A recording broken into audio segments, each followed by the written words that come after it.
Hello, I'm Greg with Primal Rights. Today we're going to talk about a relatively simple issue that tends to get overcomplicated, and that is the bushing size and expander mandrel size. When choosing these two components, what we're doing is determining what kind of interference we're going to have with our brass case. Now, this interference comes from several places. The first point, obviously, is we're wanting to constrict the neck of our brass and make it smaller, because when we fire it in our rifles, it blows open and gets larger and will no longer hold a bullet. So as part of our resizing process, we're going to have to change the neck dimension to make it hold a bullet properly. And so that is the first thing that happens, is we constrict that neck and make it smaller. And then if you're doing this the way that I am a proponent of doing it, then we need to pull an expander mandrel back through that neck. So it's not just the bullet diameter that we need to be concerned with, but it's also our expander diameter and just exactly how much we want to be pulling on that expander. Now, if you've been watching our past videos in regard to this topic, you already know that I'm a big proponent of moving a lot of material.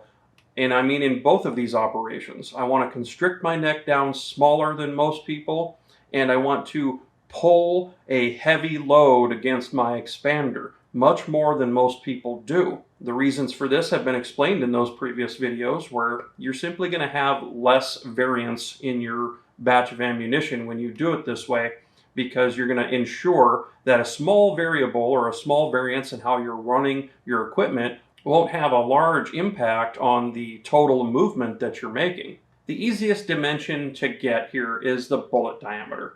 If we're going to be running a 22 caliber, well, we know that most of the centerfire 22 caliber projectiles are going to measure out 224 or maybe 2245 or maybe 2235. You know, I've seen as much as 1,000th of variance between various projectiles from different manufacturers. But for the sake of getting through this video and not getting too deep in the weeds here, we're going to say that if we're dealing with a 22 caliber, that's a 224 diameter bullet. So we know our bullet diameter. Well, now how do we figure out how much room the brass takes up? Well, you can accomplish this in a couple of ways. The first way is you can just make an overall diameter measurement. You can just grab the jaws of your caliper or a micrometer, and you can go on the outside of a case that has a properly seated bullet in it, and you can measure the total diameter outside the neck on that case. So if I take my 22 caliber cartridge here, which is a 22 PRC primal, and I measure across here, I get 256 thousandths. So if I were to take 256 and subtract that bullet diameter, that gives me 32 thousandths. If I divide that by 2, that says that I've got 16 thousandths of neck wall thickness that I'm working with there. That's a very useful piece of information to know, because if we want to figure out how much we need to constrict our outside diameter in order to produce the inside diameter that we need to have the proper pull on the expander or grip on the bullet, well, we need to have some idea of how thick that neck is. Now, another obvious way to get your neck thickness here, folks, is just to get a good micrometer and measure your neck thickness. You'll find that the thickness of your neck from one side of the case to the other is probably going to change a little bit. So now that we know how to measure some loaded rounds to kind of find out where we're going to end up at, we want to decide how much movement of this brass we want to have. We want to pick our dimensions of our expanders and our bushings. Now, the first thing I like to start with when I'm making these decisions is the expander. Because when you pull an expander back through, or if you're doing a separate expansion op and you push an expander into your neck, that is what's going to determine how much interference you have with that bullet. Because it doesn't matter how much you constrict the neck, you're always going to be pulling it open with that expander, or pushing it open if you're doing it in a separate op, which again, I don't really recommend. I like to do my expansion in the die so that the case has proper support and I'm handing off the expansion up in the neck before the neck of the case has left the neck sizing portion of the die. Now, before you can decide exactly which size of expander you want to pick, you need to understand how this brass moves. Now, it's kind of a malleable, it's a little bit squishy, this brass, and it will have what's called spring back. So anytime you pull something through it to open it up, or you push it into something to squeeze it down, it's going to spring back. It'll always spring back opposite the direction that you moved it.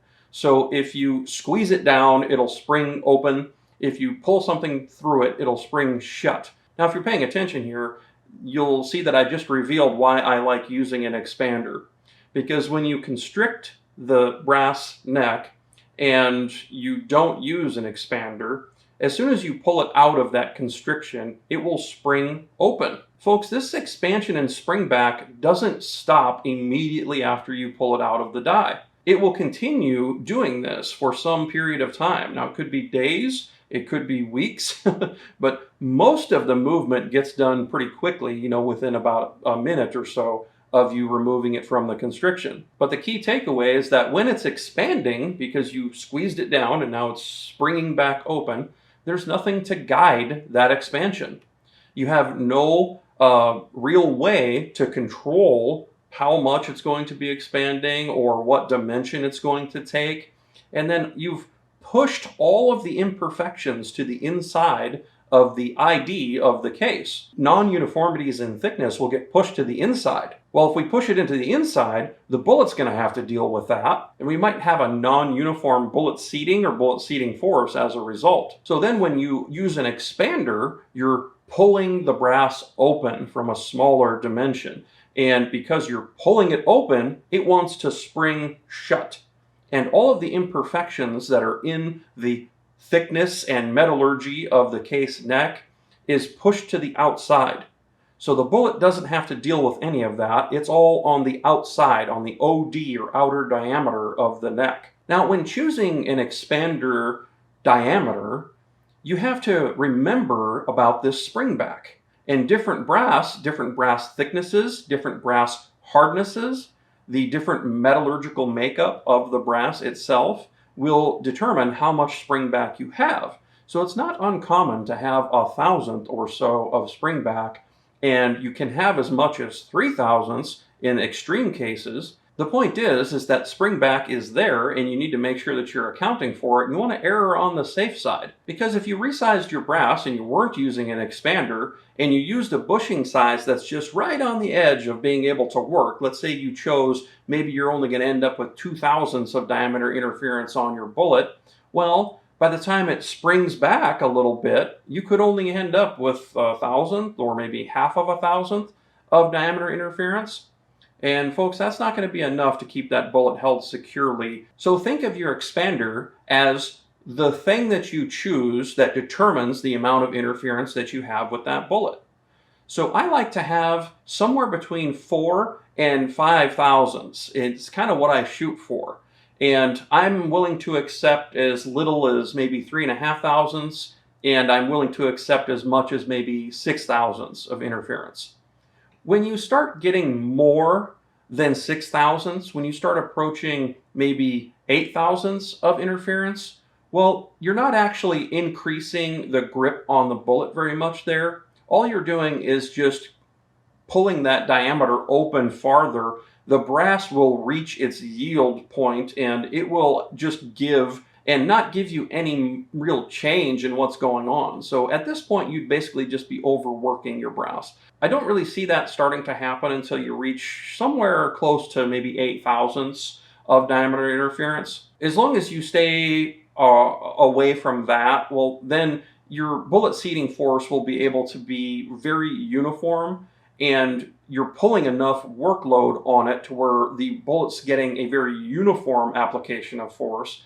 This will make your bullet seating force kind of level out, and then two, I see a very positive effect on target when you do it this way. So in the case of our example here of the .22 caliber, I would choose a 221, a 221 thousandths expander. So if I've got a 224, I subtract 3 thousandths, That gives me 221. Now with the spring back here, that doesn't create 3 thousandths of diameter interference, because when I pull that expander through the case neck, it springs back closed a little bit.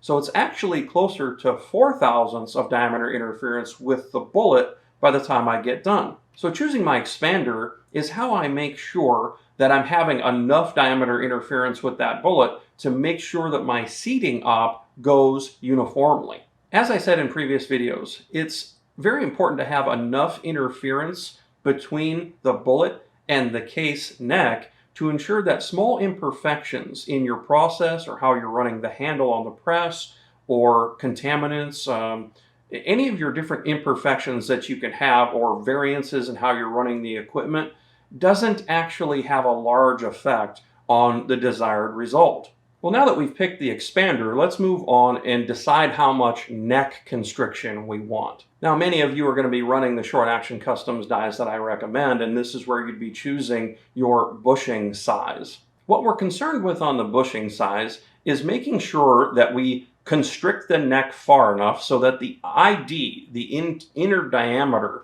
of the case neck, is going to be dragging on the expander mandrel with sufficient force to produce a uniform and reliable result. Now there's a part of this that by the time you've reached this point, you really have no control over it anymore, and that is the dimension of your chamber and how large the case neck is after you've fired it.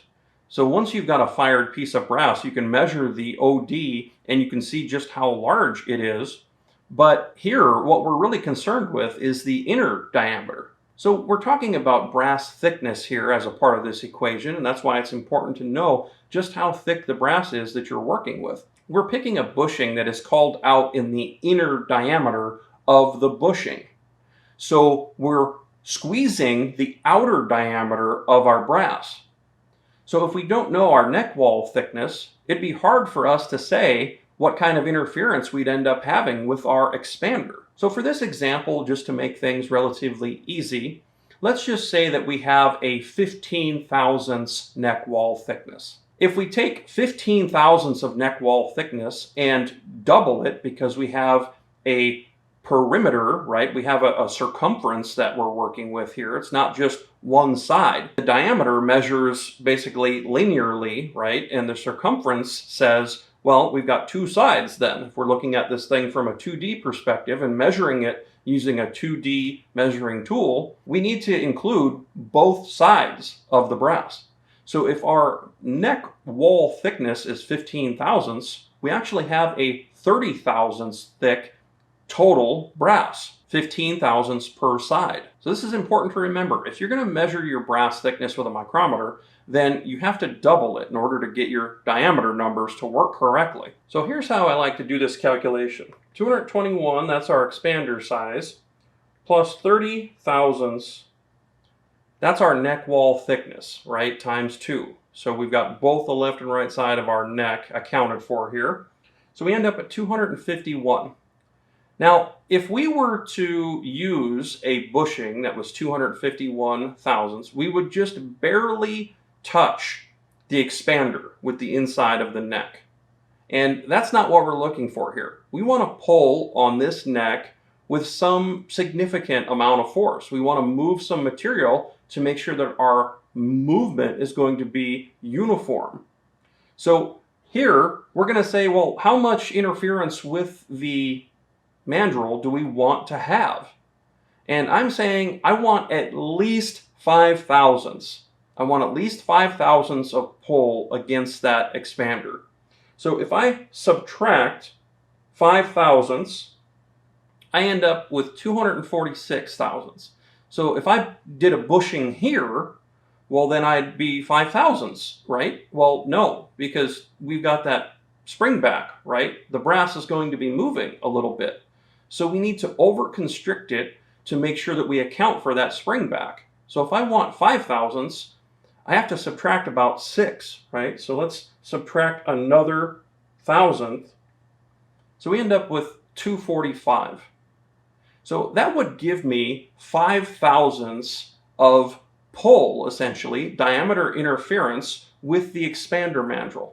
Now, because we've already chosen the expander mandrel dimensions and we calculated some spring back into our dimension there, we know that we've got adequate brass movement here to pull against the expander, and we know that we've got adequate movement and interference with that bullet. So once you've decided how much interference you want to have with the expander and your bullet during the bullet seating op, you can use this simple calculation to determine exactly what your bushing diameter should be. Now, because I'm an advocate of annealing every firing, I can get away with this kind of interference with my brass with no negative consequence, and in point of fact, only positive results. Now, it's not very uncommon to neck turn and remove as much as 1.5 to maybe 3 or 4 thousandths from your total neck thickness, depending on what cartridge and what wildcat I'm working with.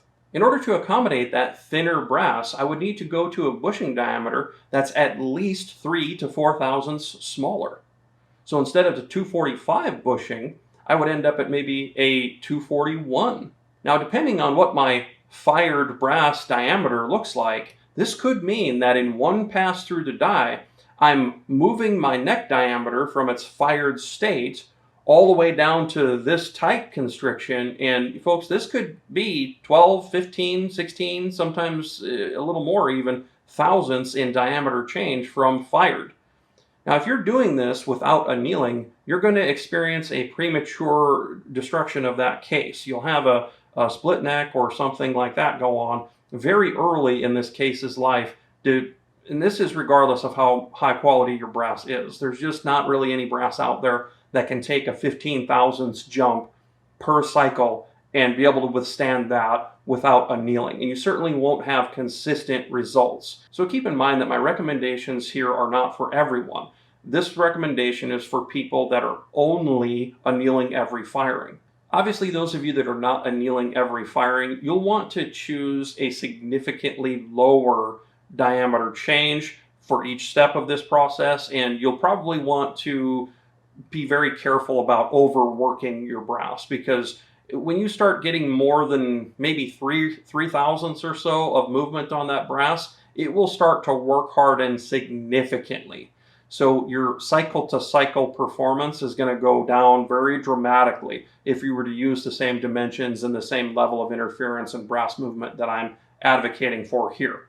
The moral of the story there, folks, is to anneal every firing in some capacity.